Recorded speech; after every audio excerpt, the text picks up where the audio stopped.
Sir नमस्कार sir नमस्कार। ना कौन कहतु भागर पाड़ी पोलोसरा कौन करते आपण फ्रीलांसिंग करे।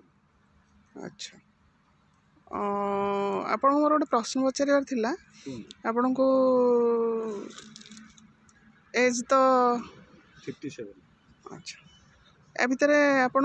बहुत गुड़े रोग भी केतले केमती हेइथिबो तो कौन मेडिसिन ऊपर बेसी आपण डिपेंड करंदी डिपेंड कले आम घरे समस्ते एलोपैथिक डॉक्टर गुड़ाए अच्छा पिला बेला आम एलोपैथिक खाई खाई आसू कि जिते मु होमियोपैथिक साइंस विषय टी मोर आग्रह प्रकाश है प्रकाश होबार कारण ये मोर वाइफ से थंबनेल डिजीज शिकार होते से 6 मास प्राय अंतर्जामी साहू जलंधर सेठी एमती अनेक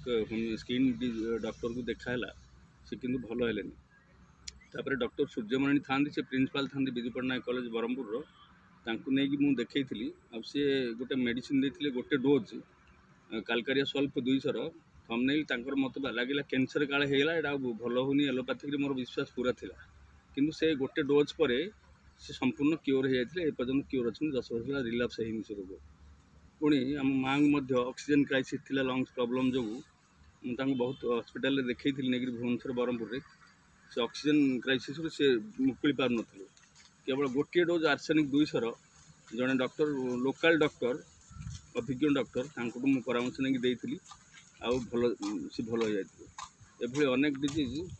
आम घर और बाहर लोक मुझे करे स्पॉन्डिलाइटिस केस रे मुझे देखी एलोपैथिक से भल हुए मोर बहुत बंधु प्रशांत पति प्रोफेसर अच्छा विजु पट्टनायक कॉलेज ब्रह्मपुर रिटायर्ड है प्रोफेसर अच्छा सी गोटे सोशल वर्कर आउ भल होमियोपैथिक प्राक्टिशनर बोली मोर धारणा थाए आ सब लोक भी कहते मुझे शुणी जाइली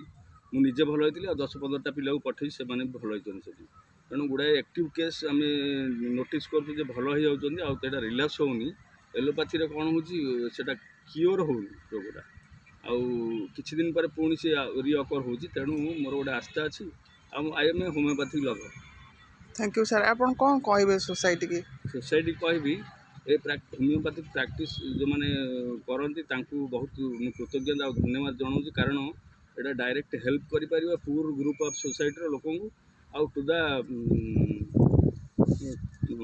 रोग को तार मूलर उत्पादन कर क्षमता रखुच्छी होमियोपैथिक कम पैसा सुलभ व्यवस्था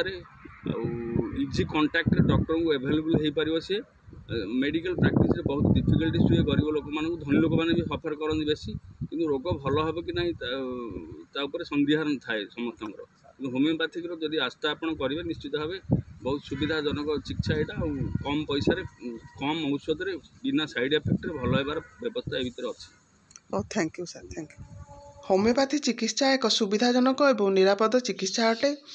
आपण मानक अनुरोध जेकोसी मेडिसिन नेबा पूर्व जड़े अभिज्ञ डॉक्टर परामर्श नहीं आपण मेडिसिन नेबे। धन्यवाद। ईश्वर आपणकर मंगल करंतु।